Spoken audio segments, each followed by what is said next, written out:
This is a story I've come across. It happened to a colleague of my friend who works as a teacher at a school.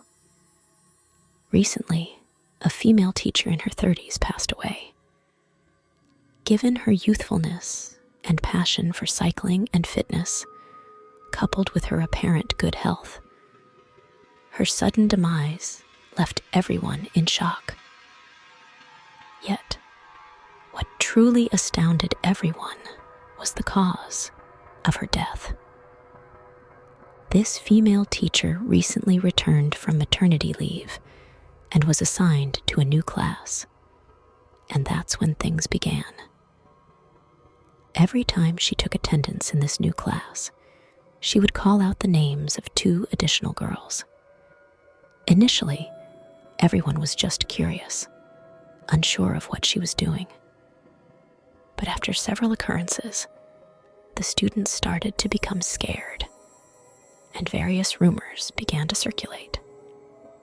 The school approached her to inquire about the situation, to which she calmly responded, "There are 2 girls sitting at the back of the classroom.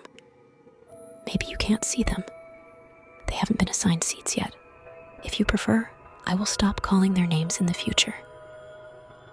Feeling helpless, the school contacted her family.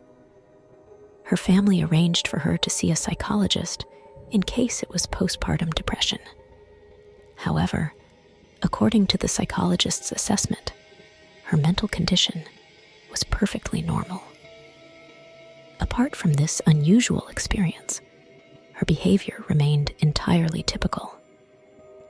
However, her condition continued to worsen. It wasn't long before she started claiming that the 2 girls had come to her house. Her husband asked her where they were. She would say they were in the living room one moment and in the kitchen the next, but no one else could see anything. Her family grew increasingly frantic and took her to see a psychiatrist again, but all tests showed no abnormalities. They even consulted a medium, but no issues were found. As time passed, her nonsensical talk increased. She would often hold her husband's hand and tell him how to educate their daughter in the future, advising him to find a kind woman for their child. She spoke of saving money for her daughter, wanting to leave a bracelet for her mother, and keeping some trinkets for her brother as keepsakes. It felt like she was settling her affairs as she was preparing for the worst. One day, her mother accompanied her on a shopping trip, and she was in high spirits the whole day, didn't say anything strange. Her mother quietly felt relieved, thinking that perhaps her condition was improving. However, when they reached a vintage clothing store, she found a dress that she really liked. She tried it on and then said to her mother, "I'll wear this one when I go." At first, her mother didn't catch on and asked, "Where are you going?" She continued admiring herself in the mirror, casually replying, "When I die." Her mother was stunned on the spot. After collecting herself, she angrily slapped her back a few times and scolded her. "What nonsense are you talking? Stop talking like this." Nevertheless, she remained composed and indifferent, stating, "I genuinely like this dress. If I don't mention it now, I might not have the chance later." A while after, one day, she requested a leave and returned home early. As soon as she arrived home, she began organizing her jewelry and belongings, categorizing everything, and even labeling some items, writing tags like, "For Mom," "For my daughter," and so on. When she finished, she cradled her child, sat down, and burst into tears. During that period, her mother temporarily moved in to take care of her. Witnessing this situation, she was terrified, But no matter how she tried to comfort her daughter, the tears wouldn't stop. Later, the mother contacted her husband, brother, and her husband's family, who rushed over in concern, asking what had happened. It was then that she tearfully explained, between sobs, that she was in unbearable pain every day. But despite numerous hospital visits, nothing was found because the two little girls had made up their minds to take her away. She had resisted, but she simply didn't have the strength anymore. Moreover, the little girls had threatened her, saying if she didn't leave, they would take her daughter. Choked with emotion, she said there was no other way this time. She had to leave.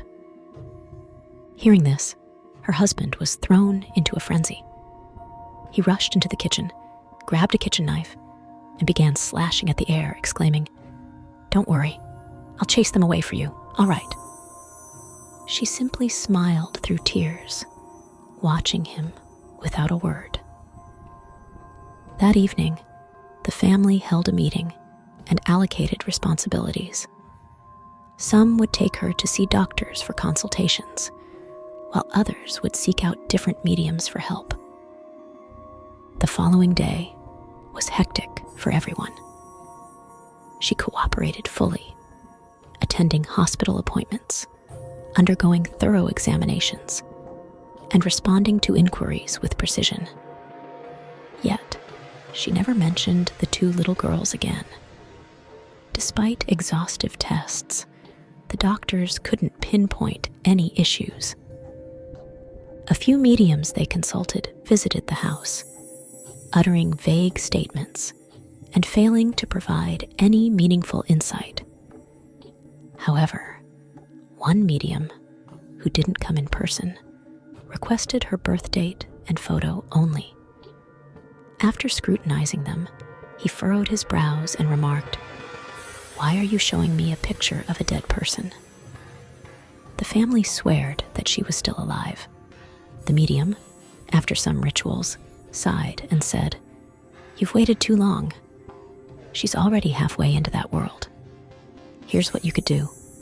Go back and ask her to say, 'I want to live.' If she says those words, come back to me.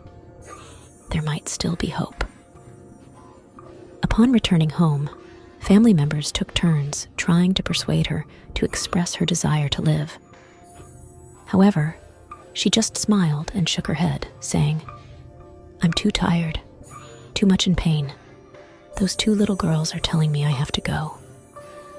Despite their efforts, she remained silent. In the evening, she stood up and retrieved the dress she had bought last time from the vintage shop. With solemnity, she handed it to her mother, saying, "Remember to help me put this on." Then she fainted, and her family rushed her to the hospital. However, she passed away that night due to acute organ failure. Even now, no one knows whether the two little girls she spoke of truly existed.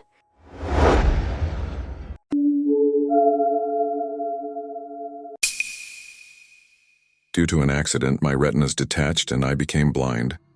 The sudden loss of vision and the fear of being engulfed by darkness are experiences that nobody can truly comprehend. However, I consider myself fortunate. During the years when my eyes still functioned, I made good use of my time. Financially, I was in a position to afford a new pair of retinas. Thankfully, I wasn't under the grip of this darkness for too long.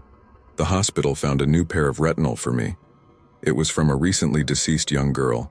Her family was initially unwilling to donate them. However, I was truly terrified by the endless darkness. My fear of the boundless darkness and the sense of helplessness it brought forth were too overwhelming. Thus, at my insistence, my wife negotiated with the family, offered 3 times the usual price, and ultimately reaching an agreement. The surgery was very successful. The moment when I regained sight, it felt like being reborn, filling me with an overwhelming sense of joy. Yet I didn't know that, with this great joy came a nightmare. On the day of my discharge, while my wife went to handle the paperwork, I started packing my belongings. Suddenly, a girl bumped into me. When I turned around, I was surprised to find that she was a blind little girl. She wore a pure white hospital gown, slightly different from mine, and had a white paper wristband on her delicate wrist. Having just experienced the suffocating darkness, I was flooded with empathy and gently asked her why she was there. The girl told me that her room was extremely cold and that's why she came out, but she didn't know how she ended up there. Based on her description, the elevator stopped 4 times when she came up from her room. Since we're on the 3rd floor, the girl must have come from the basement, but would there be hospital rooms on the basement level? However, given her complaint about the cold, it wouldn't be surprising if there were rooms on the basement level after all. Since my wife wouldn't come back anytime soon, I volunteered to escort the girl back to her room. It didn't seem safe for a blind girl to wander alone. I took her to the ground floor first just in case. We checked every room, but she shook her head the whole time. "My room is much colder than this," she said. It seemed like her room was indeed on the basement level, so I took her down another floor. When the elevator doors opened, I was taken aback. The entire floor was eerily deserted, nothing like the bustling hospital wards I was used to. "Yet," the little girl exclaimed cheerfully, "this is it." She ventured a few steps forward, feeling her way around, and confirmed, "My room is just ahead." Perhaps these were newly constructed rooms up front, I pondered. I didn't think too much of it, but followed the girl as she led the way to the end of the corridor. Then, as I observed her push open the door and step into a room, a wave of terror washed over me, rendering my mind blank, not in contemplation but in sheer dread. The girl gleefully darted into the room, then turned to me with her vacant, lifeless eyes and said, "Thank you for bringing me back, but it's really cold in here, isn't it?" Fear gripped me as I realized where I was, inside a morgue. I turned around and ran as fast as I could, and the girl's giggles echoing in the corridor, along with her question, "Hey, do you like my eyes?" I sprinted all the way to the elevator, thankfully finding it open right after I pressed the button. There was a nurse stood inside. I stopped her from leaving the elevator and pressed the close button. The nurse looked at me with a questioning gaze but didn't say anything. With one hand pressed against my pounding chest, I stammered in disbelief. I think I just saw a ghost." Then I told her about the little girl and what I had seen earlier. The nurse listened calmly and said with no emotion, "It could have been just a prank. The children here can be very mischievous." Her words caught me off guard. As I replayed every detail of encounter in my mind, recalling the warmth of the girl's touch, I realized that could be it. My cheeks burned with a mix of embarrassment and frustration as I yearned to return and confront the girl. But looks like the nurse suddenly recalled something and asked, "What does the girl look like?" After a brief pause, I went on to describe the little girl's appearance and the distinct style of the pristine white hospital gown she was wearing. "Oh, and," I added, "she also had a simple white paper wristband on her wrist." The nurse's expression changed suddenly. "Are you sure?" she asked. I looked at her nervously and nodded. "We only put those white wristbands on the deceased," the nurse said, staring into my eyes, her tone growing almost menacing. "Are you absolutely sure you saw what you claim?" Feeling increasingly anxious, I began to stutter. I didn't look closely, but she definitely had a wristband on her wrist." The nurse let out a sigh. Her tone went gentler as she spoke. "You know, if you really did see it, they won't let you off easily. Could you try to recall it again?" After a brief pause, she extended her hand towards me and added, "Or maybe take a closer look. Is it this one?" It was only then that I noticed she was dressed in a pristine white attire and wore the exact same white wristband, just as the little girl.